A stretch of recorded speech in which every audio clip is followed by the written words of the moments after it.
Retro. Are you an aspiring Jedi, or do you dabble with the dark side of the Force? Regardless of whether you fancy yourself a defender of the light or an aspiring Sith Lord, you're going to need a lightsaber. Podcast Stardust is pleased to partner with Saber Masters, the creators of high-quality, durable, and affordable lightsabers. Saber Masters is preparing to launch the Ultimate Lightsaber 2.0, and right now you can get 2 for the price of 1. So, check out the link in our show notes and go get your Ultimate Lightsabers from Saber Masters. And don't forget to use our referral code STARDUST to save $10 at checkout. And each purchase using our referral code helps support Podcast Stardust. Hi, this is Fred Tatasciore, and you're listening to Dennis and Jay on Podcast Stardust. The Force is strong with both of them.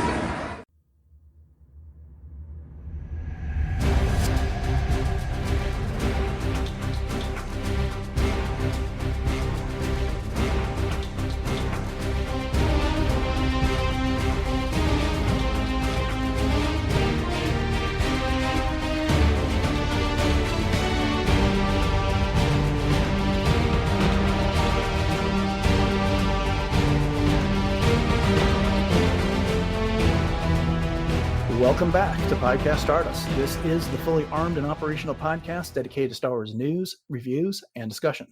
I'm Dennis Keithley. And I'm Jay Krebs. And he's back once again. You know him from the Album Cockpit podcast and his work with Fantrax. Let me start that again.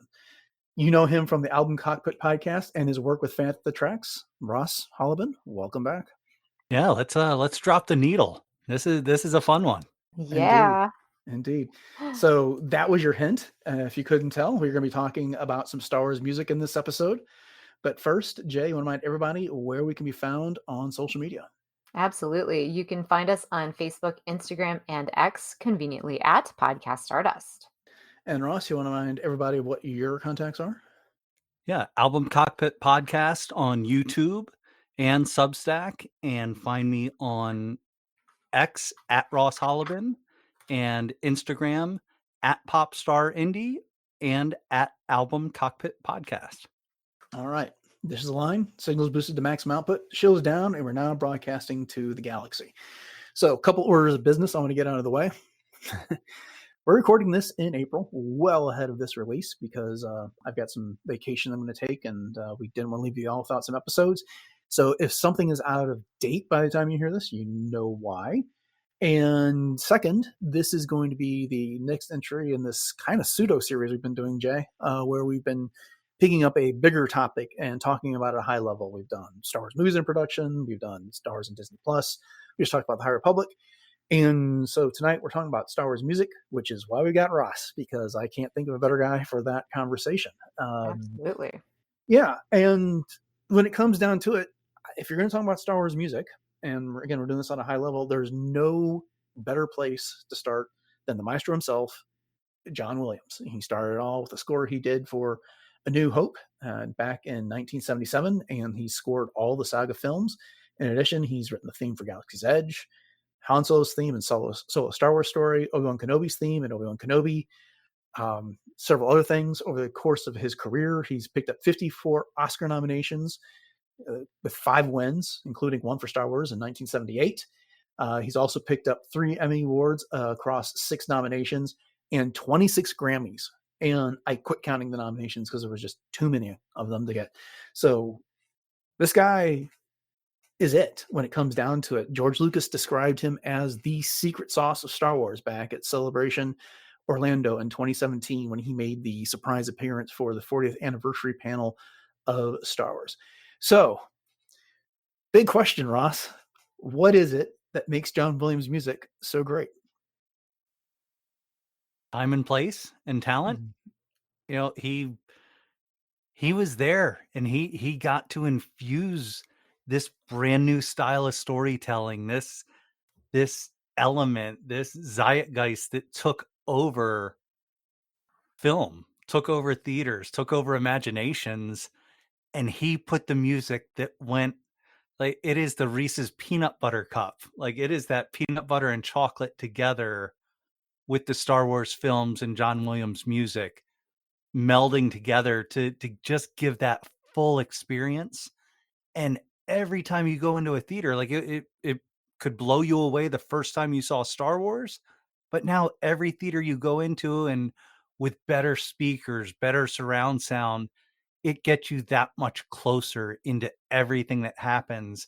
And that's the magic and the DNA that he brings into it as John Williams. Mm-hmm. Jay, what is it about John Williams' music that sets it apart for you? Well, for me, it's synonymous with Star Wars. And, it's so many other things as well. As you pointed out, John Williams has had so many other amazing movies that he's scored for. But I saw something recently where they actually took out the music completely and just replaced it with just ambient noise in certain places.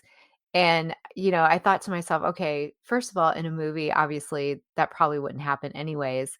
But it was just so empty without it. And then I've also seen people replace John Williams music with other music in certain scenes for Star Wars, and it does not feel the same. But I feel like Williams music is layered in such a way that it is overlapped in a way that I can't even explain the feeling that it gives, but it's just so synchronized and it's just so balanced, but yet it's so inspirational and it's so moving and it's so beautiful because he really does use the full spectrum of every instrument. And with the symphonic type of instruments that he uses, he also gives the spotlight to certain ones as well. You hear the French horn sometimes being spotlit. You hear the flute, you hear trumpets, you hear strings, but they're not always at the same time in the same level. And so for me, I just appreciate that because it just lends its own personality to every individual track. Mm-hmm. Mm-hmm.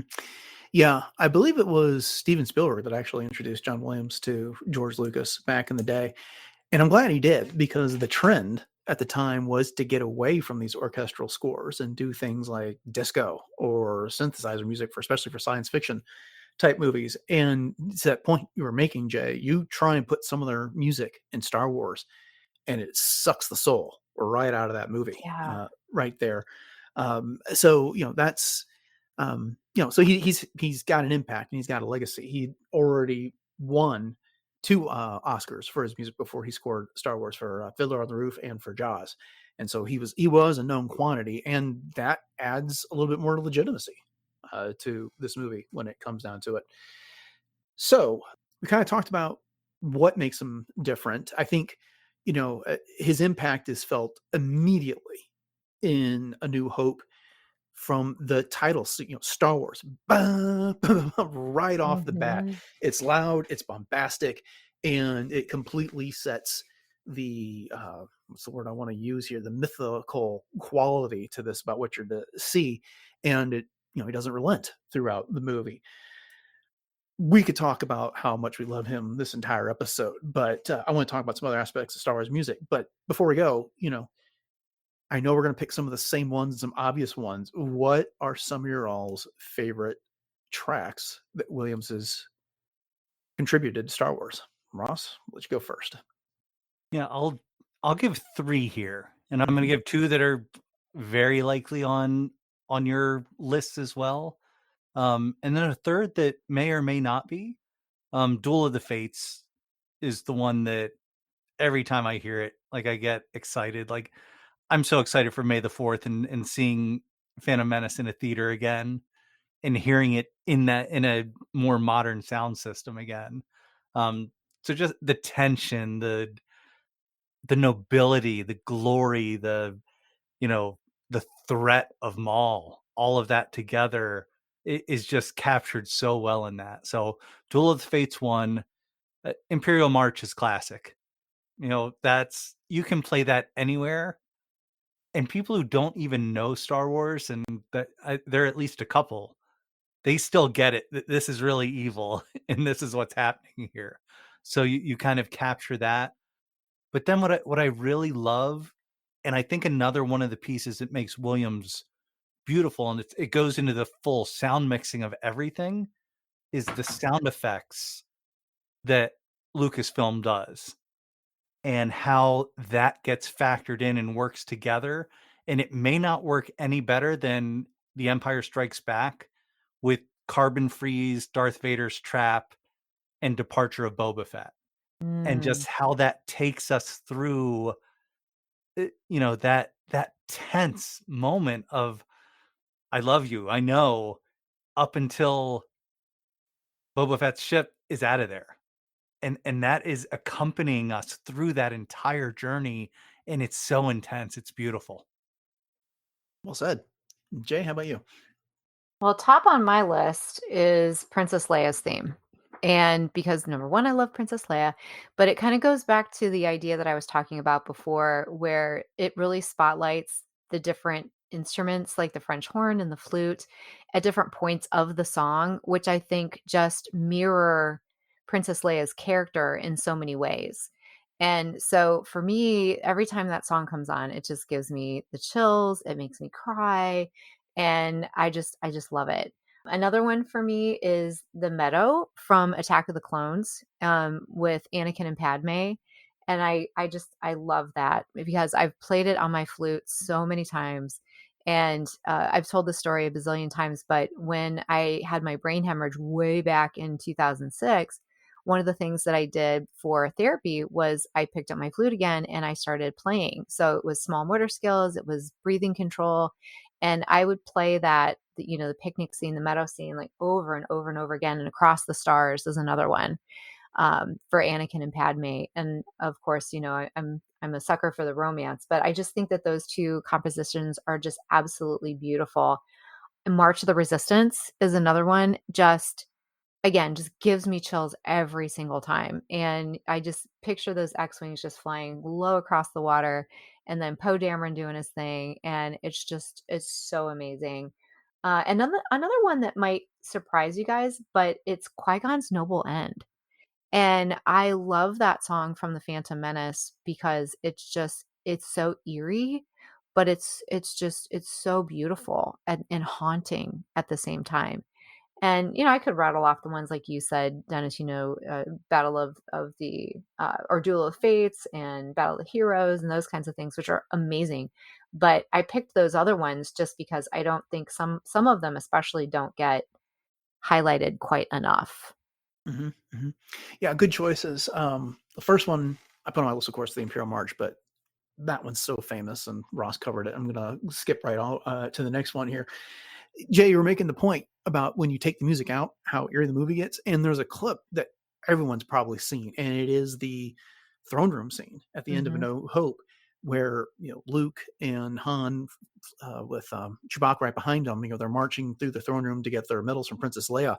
You take that music out, and you just kind of hear the steps. You hear a random person cough or whatever, but it's just like, Right. what is this? And that music just so sets the tone. And then I just love the way that it goes right in there to the end credits music, and it is the Star Wars theme, but it's played in such a celebratory, honorific type of a way. That's a terrible description, but that's what it is. So that one. The other one, another one I think is so fantastic is the Return of the Jedi, from Return of the Jedi, and this is what is played as Luke is going to action at Jabba's sales barge, and Hmm.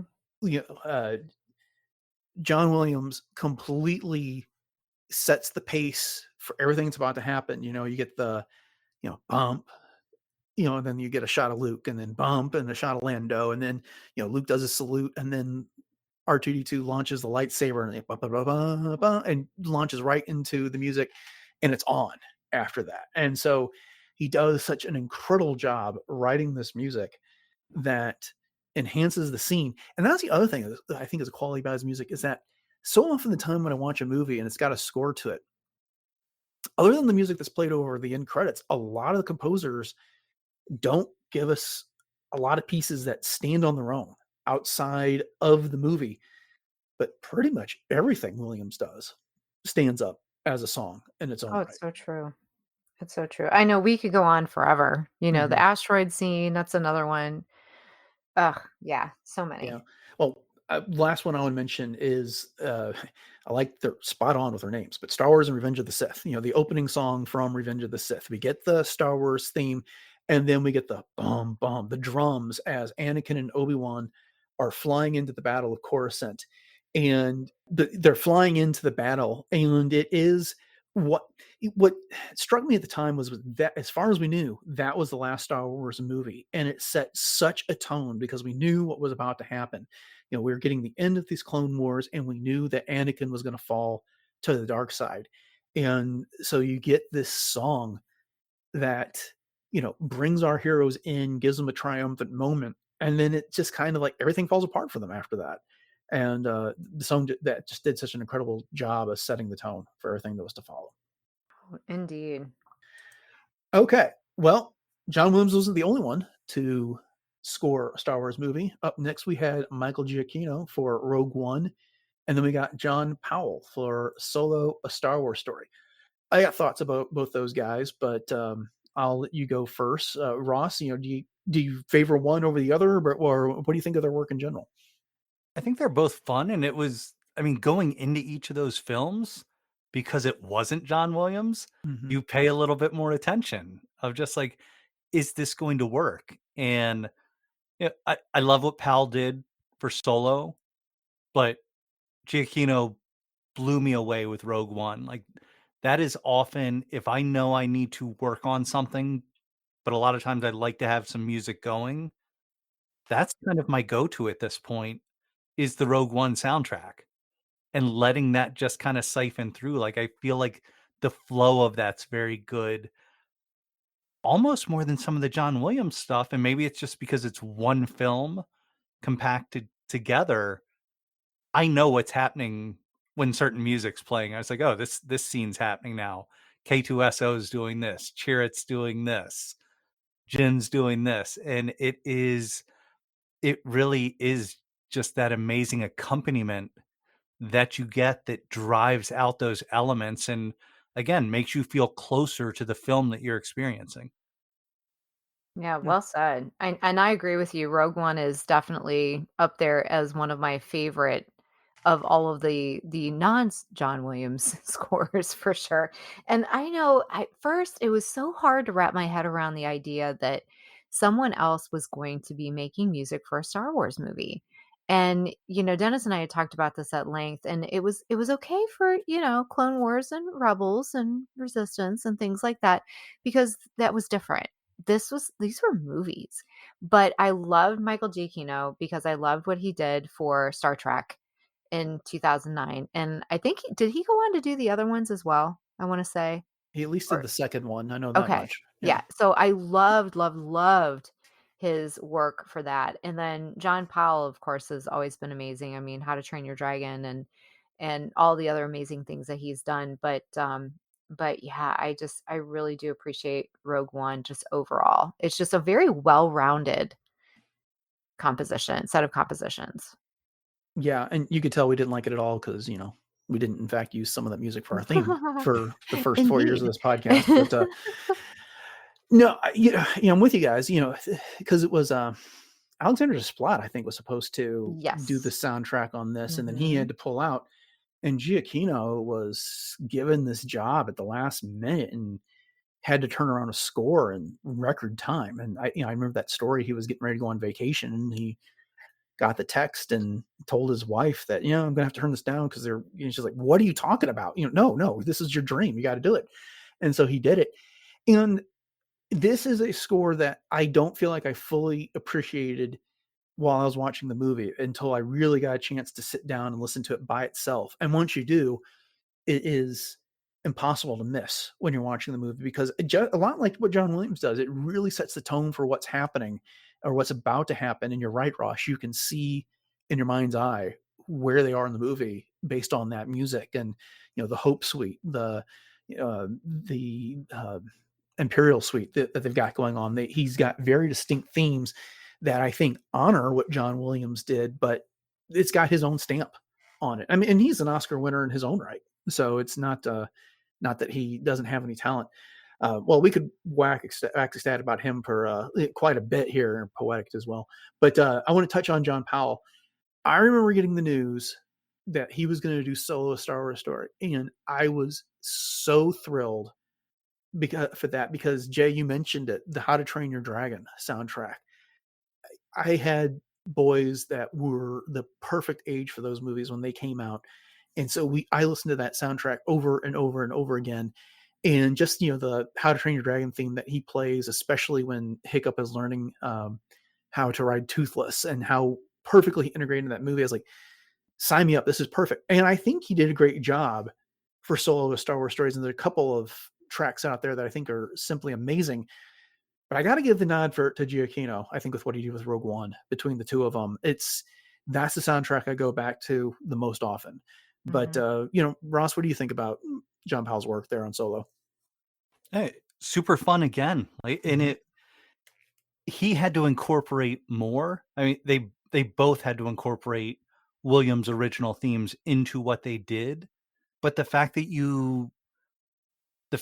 Giacchino had new characters to work with versus the pressure of Powell having Han Solo in a Oh, yeah. project that was not a seamless project by any stretch of the imagination, and coming in and having that pressure to do it. But I felt like the intensity existed where it needed to exist, but more of it was about a young, reckless dreamer. And that's what that music brings out. And I think Powell captured that so perfectly. And it ties so well right at the beginning, from him hot wiring the speeder and tying into the music there, where I was just like, oh, I'm really going to enjoy this, because that synced up so well right out of the gate. Yeah, it did indeed. Yeah, I liked his use of a choir, and because that for the songs, and they were trying to steal the coaxium from the train. Kind of remind me a bit of what John Williams did with his use of a choir for Duel of the Fates. So I thought that was a nice homage as well. Yeah, no, it was a really good score, but again, it's just Giacchino's work was just that touch bit more impressive. So, okay, let's move to some television and Disney Plus. And wow, do we have a blessing of variety and composers there? And then the guy who kind of took the baton from John Williams and ran with it, Kevin Kiner. He started the whole thing off with his work on Clone Wars, and then later Rebels, Ahsoka, and most recently The Bad Batch. We've got Ludwig Göransson, who scored The Mandalorian, Natalie Holt, who's done Obi-Wan Kenobi, Joseph Shirley and Ludwig Göransson teaming up for the Book of Boba Fett. I think Joseph Shirley primarily did season 3 of The Mandalorian, if I remember correctly. And then we had Nicholas Britell for his score on Andor. And now we've got upcoming Michael Abels for The Acolyte, who I have to admit, I'm not particularly familiar with his work. Ross, which one of those you want to address first? Which one stands out to you?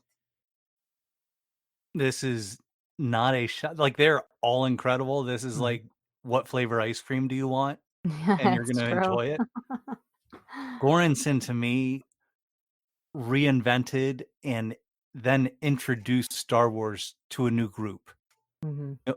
Grogu's part of that, but I think just as much is that initial Mando walking on the frozen planet to collect his first bounty there, and the music and the theme right off the bat, it sucks you in. Like, there isn't a tractor beam stronger than what Goranson's music did with The Mandalorian, and he's only elevated that as he's hit other areas. But I feel like he revolutionized things with what he did with The Mandalorian, and then it was that much more special to watch the behind the scenes and him playing it on his phone for Favreau and Filoni and those guys on the set, and it's just like, oh, of course, this is how they heard it the first time. Mhm. Oh my gosh. Yeah, I would echo that a lot because with Goranson, I think, revolutionizing is a good way to put it, and just reinventing. And I remember just seeing some of the behind the scenes things that they had for the gallery for the first season of The Mandalorian, and the whole episode with Goranson and the music and the way that he created it was mesmerizing and was incredible. It was so innovative and so different.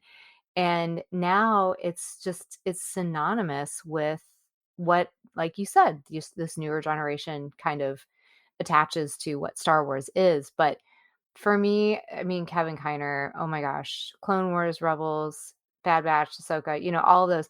But the Clone Wars, especially, I have all of the Clone Wars seasons, and I actually use a lot of those songs as my alarm to wake up in the morning. But there's so many of those that I just instantly go back to different parts of that whole series. And sometimes it just gets me. Like Satine and Obi-Wan's theme. Ugh, it wrecks me every single time. And, like you said, Dennis, not to take away from any of these other composers, and Ross, as you said, it's like having a different flavor of ice cream. They're all delicious, but what do I want to have today? And I do have to give a big shout out to Natalie Holt too, because her music in the Obi-Wan Kenobi series, the Inquisitors March or the Inquisitors theme, Inquisitors Hunt, sorry, is what it's called.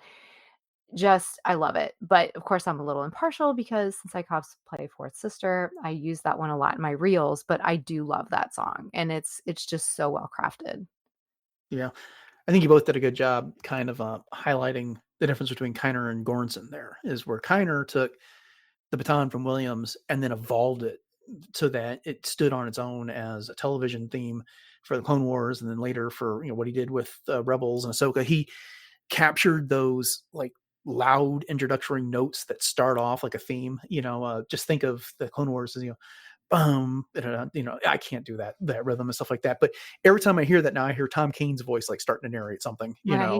War has broken out in the Outer Rim, and Obi-Wan Kenobi and Anakin Skywalker off to do something. And my son and I do that in the car every time this comes on. But at any rate, but with Ludwig Göransson, Ross, you put it perfectly. It's that he proved you could do some other style of music and make it work in Star Wars. And you both have made references to the behind the scenes stuff. And I remember he got those recorders and then he was like recording stuff in his bathroom to get Mhm. the right sound while he was drumming at the same time playing it, and came up with all of that. And that was such a fun thing to do. I wish they would get back into the habit of doing those Disney Gallery series so we could see stuff like that. And then Right? not just doing a single episode, give us, 8 episodes that cover the different aspects. All right. Yeah. Neither here nor there. Um, Natalie Holt, also fantastic. I actually, I want to give Joseph Shirley his props there, because Goranson is in demand and he cannot devote all of his time to doing music for Disney Plus and Star Wars projects. And so he's kind of had to farm out some of that to Joseph Shirley. I don't know exactly how that worked, but he's done a good job of adapting what Goranson did for season 3 of The Mandalorian, and for taking the Boba Fett's theme that Goranson had written for season 2 of The Mandalorian and evolving that and into a entire score for the Book of Boba Fett. And that could not have been an easy task, especially seeing how Ludwig Göransson's work was so incredibly well received Mhm. just that Mhm. recently. Well, and then I think we also another name that I'd like to bring up, because it's the show that I'm possibly the most obsessed with of all of them, is Andor with Nicholas Britell. Mhm. And I don't know that it has sunk in with me the same way quite yet, because the dialogue is so unbelievable and all the writing is incredible, but that music melds so well there, and it is tension, it is so much percussion. It is it's violent but beautiful at the same time. So I want to make sure that call out gets in there as well. Yeah, Oh, that yeah. music helps establish the spy atmosphere that we get so often in that show.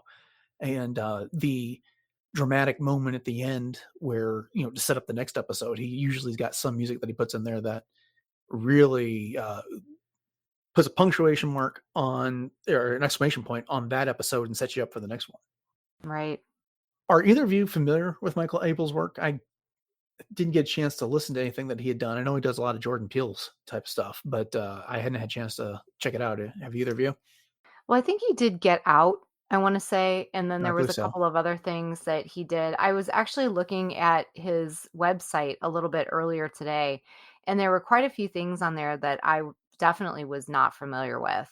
Mhm. So it'll be I mean, just from what we've seen from the trailer and everything, I think it'll be a really interesting addition to the whole family of Star Wars music, the whole catalog of Star Wars music. But Ross, what do you think? Are you familiar with him much at all? I am not. So it will be something once this starts. And I love getting those new artists. Mhm. Right. That's such a thrill of saying, okay, you know what? What is going to be the same? Because there's always Star Wars DNA there. Mhm. And there's always John Williams there somehow, whether he's a force ghost in the music, Yeah. that might be how it works. A good way to look at it.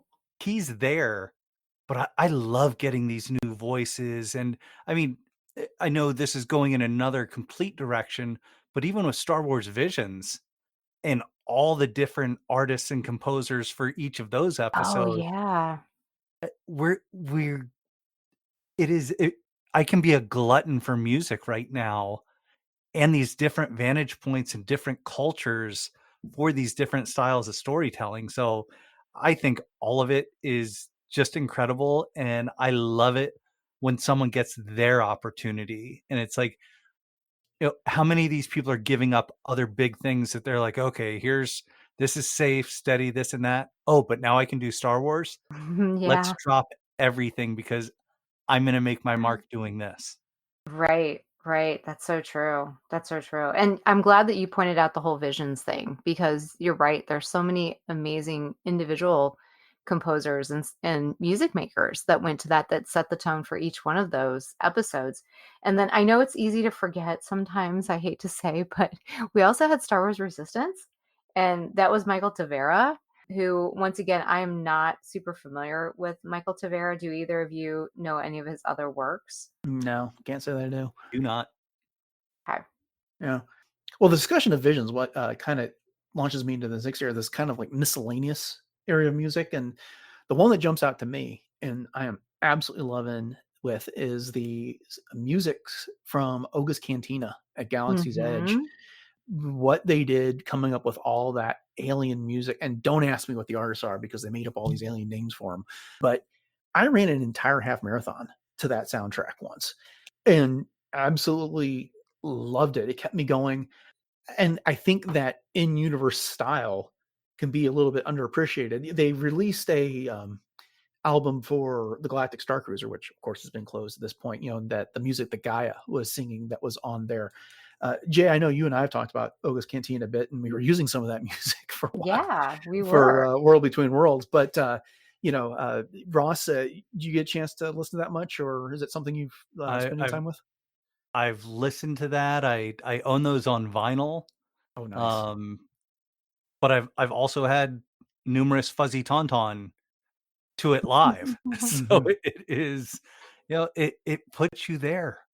And that's what Disney is. And that's what Disney's bringing to Star Wars. And that is, that immersive experience, you can't capture it anywhere else. So getting there, holding the drink that's fizzing or numbing your lips and hearing the music and seeing DJ Rex over on the side spinning it while the lights are going on, while you're looking at the assassin droid heads as part of the bar makeup.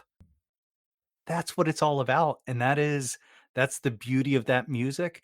And the more of that can get worked in, like Album Cockpit Podcast is named basically for Chasna Chaddock out of the Alphabet Squadron books.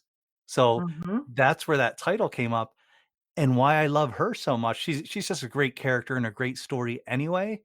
But all of her playlists that she has, like, oh, I'm going into battle, I'm putting in this. And she's breaking down bands and what kind of things go into it. So eh, the immersiveness and the fact that they keep putting effort into it makes it really special to me. Oh, Mhm. for sure. Yeah. Either one of you got any miscellaneous Star Wars music that you want to bring up to the table? They're just all over the place. Like it's Mhm. video games, like whether it's the Lego games or the super serious ones. Like I'm looking at the list now, like Ludwig Göransson did Grogu and the Dust Bunnies Mhm. Oh yeah, that was fun. for that little piece. So that's, there are so many little one-offs all over the place now. But it goes back to that John Williams DNA, that Star Wars DNA, and it just cycles, or maybe I should say midichlorians instead.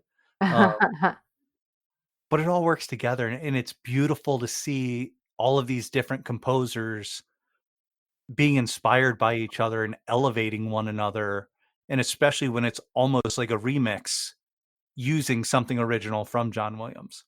Mhm. Right, right. Yeah, and you mentioned the Galactic Star Cruiser by Gaia, and I did listen to that entire thing on Spotify, and there were actually some really good tracks in there that I thought were, a lot of fun and would be fun to revisit. And it's funny that you talked about running the half marathon, to that entire theme. And so, and I have to, when we come up with our other composers, I'm going to share one that a story Mhm. about how I ran to a certain thing too. But you mentioned video games, Ross, and I know Dennis, you've got that in our notes here as well. So do we want to go ahead and springboard into that? Yeah, yeah, I was kind of including that in the miscellaneous Hmm. category. Okay. Well, I have to say, one of the best songs ever to come out of video games was from Republic Commando, and that is Vode On. Hmm. The best song. Oh my gosh, it's a Mandalorian, like, theme song basically, but Oh yeah, okay. yeah. That Do, wasn't ringing do, a bell at first, but do, now that do, you do, do, Odeon. That one? I'm Mhm. terrible at singing, but anyway. But yeah, and then the Jedi Fallen Order and Survivor, best soundtracks. Oh my gosh, so good. So good. I could listen Mhm. to those all day long.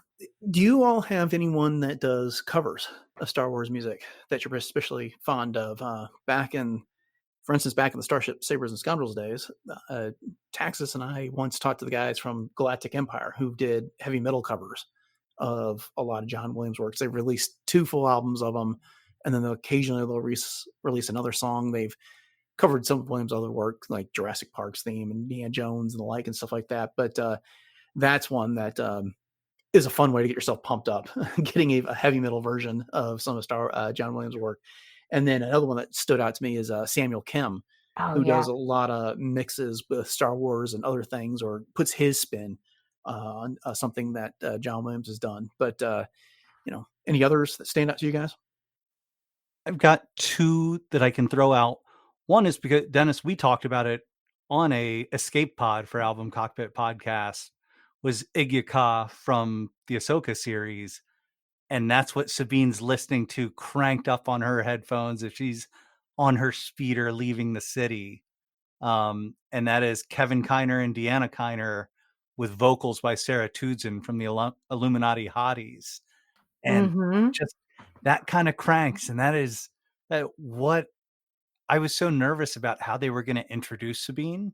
Like, she's my favorite character in all of Star Wars, and I was so nervous how that was going to happen, and it couldn't have been better. Like, they nailed it. And then I think going back to the music videos, um, the Mongolian band The Who, the Yes. HU, not WHO, Mhm. Mhm. um, Sugan Asina, you talk of like, it is part Lord of the Rings, part Star Wars, like, just barbaric intensity, but beautiful. And I heard you, Jay, kinda saying like, "Uh-huh, uh-huh." Yes. I'm gonna hand it off to you, but I love that, and even just watching the video, go to YouTube and watch the video of it. It's awesome. Oh yeah, I love The Who. I'm sorry, I didn't mean to get like super like wow about it, but no, they are in the Jedi Fallen Order as well video game. But some of those songs I've actually put on my Tahiri Vela character playlist because they are just like you said, they're warrior like and they're so just almost feral in a way, but yet very very bassy, and it's really hard, but you feel it in your soul, kind of a thing. So I'm so glad that you brought that up. And then the other one for me that I actually go back to a lot when I'm just working on whatever, working on cosplay, or if I'm even just like gardening or just around the house or whatever, and even taking a bubble bath, is Atin piano. And so I don't know if you guys have listened to any of just the instrumental piano covers, but it's spelled Atin. And they're beautiful. So I have that one on quite a lot whenever I want something Star Warsy, but I don't necessarily want the like symphonic versions of things. I just want a simple piano type thing that I can put on in the background, but I'm still getting my fix of Star Wars. I'll have to check that one out. Okay. Well, we're about to run out of time on this episode. So let's wrap this up with this. If you could get someone to write Star Wars music for an upcoming project, movie, Disney Plus, whatever it is, your choice, who would you want to get to do it? Ross, we'll let you go first. I think my music answer is always Dave Grohl. Okay. Like that's just, the different things that he does watching, you talk about the behind the scenes stuff. I don't know if either of you have watched Sonic Highways. It was an HBO special with the Foo Fighters. I don't think it's streaming anymore. I bought the Blu-rays immediately. If I ever get in a creative rut or feel like my writing isn't what it needs to be, I'll watch an episode of that. And that is Dave Grohl's writing process, how he gets into it, capturing one city at a time, stories melded together. And I think he also has that ferocity that could work into something like this. He understands the narrative. His book is called The Storyteller. So there you go. I think Dave would knock something out of the park. And then I would just pray that they got, everything put on them and they got to get into the actual film or show that they're doing and playing as a motley group of aliens from all over the place. I like it. That one, that surprised me. That's a good one. Jay, how about you? I didn't realize we were going off the classical path, I guess. But I You go love whichever that path you one. want. Yeah. Oh my gosh, I love that one. Well, I was thinking more of the classic John Williams style kind of thing. And I had a few of them picked out. Mhm. But I think I've ultimately landed on two. One of them is actually Alexandre Desplat, who was, as you mentioned before, Dennis was supposed to have done Rogue One. And I just love his music from Twilight, New Moon. Yes, I'm a Twihard. So, but I just think he did such a beautiful job with that. And then he did like all the Harry Potter, like the Deathly Hallows movies. He did The Shape of Water. So I just think that he would just be amazing. And then a couple others that I would just throw out would be Steve Jablonsky, just because I love what he did with Transformers and The Island, which Ewan Mhm. McGregor is actually in. And The Island, that particular soundtrack is one of my favorites, honestly. And then the last one, which I was alluding to earlier, I ran an entire 10K with accidentally having the song "Taking a Stand" by Henry Jackman from the Captain America movie on repeat. So I listened to that same song like the entire time. But so Henry Jackman would be my third choice. And he's done so much, of course, with the Captain America movies, and then he's done Jumanji, and there's been a few other ones in there as well. So I know I cheated, but I love those three. I'll allow it. I'm used to it. What about you, Dennis? What do you got? I was trying to think of composers that wrote really strong themes, and the one that came immediately to mind is Hans Zimmer. I think my Mhm. second favorite soundtrack after anything that John Williams has done is Pirates of the Caribbean, and the themes that he came. I know Klaus Badette recorded the score for the first one, but Hans Zimmer. It's a fun story you can look up online about why it was that he didn't actually get the writing credit for all that. But Jack's theme, the Pirates of the Caribbean theme, what he did for all, he wrote so many different things for the different characters in that movie. And they do a pretty good job of what I was just praising John Williams for, is that they stand on their own. Their music you can listen to that you don't have to be looking at the screen in order to appreciate. And so that's someone. Another one that I think has written an incredibly strong theme that for is Alan Silvestri. What he did for Avengers. Jay, you're just talking about Jackman there. That Avengers theme is Oh, yeah. such part of the cultural zeitgeist right now with how popular the Marvel movies have been for the last several years. And so I'd like to see him get the opportunity to write something like that could be the next evolution of a Star Wars theme that could be used over and over and over again. And I'm glad you mentioned Jablonski, because I've been racking in my mind trying to remember who it was that wrote the music for Transformers, because I don't take the train to work so often anymore, but I would always play music while I was reading something, either on my Kindle, a book, or whatever. And that was a guy that I cycled through an awful lot for science fiction type stuff that I might be reading. And so giving him a chance to do that would be incredible. He'd be a good one as well. And his music is, he uses a lot of classic, but he does integrate a lot of modern instruments and takes on things as well. So that's a good choice. I like that. Mhm. Well, and going back to Hans Zimmer really quickly too, he did Interstellar. And oh my gosh, that if there was a soundtrack to a movie that would make me cry, it's that one. And that movie, just in general, is definitely one of my favorite non-Star Wars movies of all time. And he also did Megamind, which is my favorite animated movie of all time. I love me some Megamind. But yeah, I love Hans Zimmer. He's fantastic. Well, I was, and for Interstellar, I believe it's a 10th anniversary coming up, and that's getting an IMAX re-release in the theaters. No. Okay, my son and I are definitely going to see that Yeah, so together. start. I believe they're going to sell out pretty quick. So Oh my gosh, yeah, I can imagine. yeah, try to get ahead on that. But that's especially if you enjoy that soundtrack, getting that in Yes. an IMAX theater is a beautiful thing. Oh my gosh, thank you for that, for sure. all right. Well, I thought we were getting the right person for this episode, and we did. Ross, thank you so much for showing up and contributing to our discussion of Star Wars music. You absolutely nailed it for us. I appreciate that. Yep, I love doing it.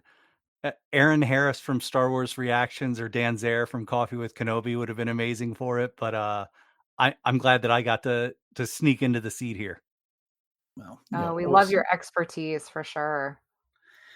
Okay. Well, with that said, I want to thank you all for joining us for this episode of Podcast Stardust and our discussion of Star Wars music. We hope you enjoyed this episode. And if so, you can get all our future content by subscribing to Podcast Stardust on your podcatcher of choice. I'd like to remind you can find our entire catalog of shows over on retrozap.com, which is home to the entire network's worth of shows covering everything from the MCU, DC, Dune, Star Trek, collecting, and a whole lot more. We are always appreciative of your 5-star ratings and reviews on whatever podcatcher it is that you use, especially if that's Apple Podcasts. And we are always appreciative when you share the show and your favorite episodes on social media with your friends. So there's the setup. Jay, drive it home. Could you remind everybody what those social media contacts are one more time? Sure, it would be music to our ears if you would join us on Facebook, Instagram, or X at Podcast Stardust. You can always interact with us on any one or all three of those. And we also have our Pinterest boards that you can always check out for some fun ideas. And both of our YouTube links, our regular YouTube channel and our YouTube music channel. We'd love it if you would like and subscribe. And then we also have a Discord room on the RetroZap Discord server where we are one of a lot of different rooms talking about tons of different geekery kinds of things. So if you want to chime in on your favorite music for Star Wars or just any other music whatsoever, or just anything on your mind, hit us up on the link in our show notes. And then we also have a TeePublic store, and the link to that is also in our show notes. And we do have 7 different show logo designs on everything from coffee mugs, t-shirts, and home goods, and pretty much everything in between. And then if you need a new lightsaber, make sure you head over to Saber Masters. So you can go to sabermasters.com and check out their full array of all of the amazing battle ready sabers that they have on hand, including the Ultimate Lightsaber 2.0. And the link to that will be in our show notes. And don't forget to add the code Stardust at checkout, and it will save you an extra $10 off. And who would not want that? So, Ross, we'll hand it over to you. Why don't you remind everybody where they can find you and what kinds of projects you have going on? Yeah, so I think the biggest thing, and apropos to this episode, check out the Album Cockpit podcast. Currently, most of the episodes are on Spotify, but more recently, they've stopped allowing songs to be in there. So I've started integrating over to YouTube. 2 episodes are up. I have a summer project of getting the old ones moved over to YouTube that again include Dennis talking about Egg Yaka with me. but talking about all sorts of music. And you can learn more about Album Cockpit Podcast on Instagram as well as on Substack, albumcockpitpodcast.com. So thank you both, and love talking music, love talking Star Wars. So this is perfect. Thank you. Awesome. Well, thank you. And Dennis, why don't you let everybody know what you've got going on in your other podcast world? Ooh, this is gonna be tough because I'm not sure if Discovery is over or not. If it is not, then you can catch my wife Beth and I talking about Star Trek Discovery over on Warp Trails, which is exclusive to the Retros App podcast feed. Well, that's the breaks when you're trying to record something this far in advance. But at any rate, where you can find all of our old episodes talking about prior seasons of Discovery, Lower Decks, Picard, and Strange New Worlds. Best place to find them is just to go to retrosapp.com. Jay, how is the summer going for you with cosplay? What's the plan? Well, with cosplay, you can always catch me on my Instagram, which is at j.snipscosplay. Never know what or where you're going to find me, but I can tell you this. I'm having a heck of a lot of fun over there as Ahsoka, 2 different versions of Hera, the fourth sister, my original concept Mandalorian, and then I also sprinkle in things like Leia every once in a while as well, and it's just a great community. So come on over for some fun, once again, at j.snipscosplay. All right. So this is the part of the show where I tell you what's coming up next. I don't know because we're just recording this too far in advance. So stay tuned. It'll be a surprise for all of us when you get back on this one. So with that having been said, thanks for listening to, I think this is episode 739. I know it's the last one was 740, but I was plotting out and that's clearly wrong. So until next time, may the force be with you.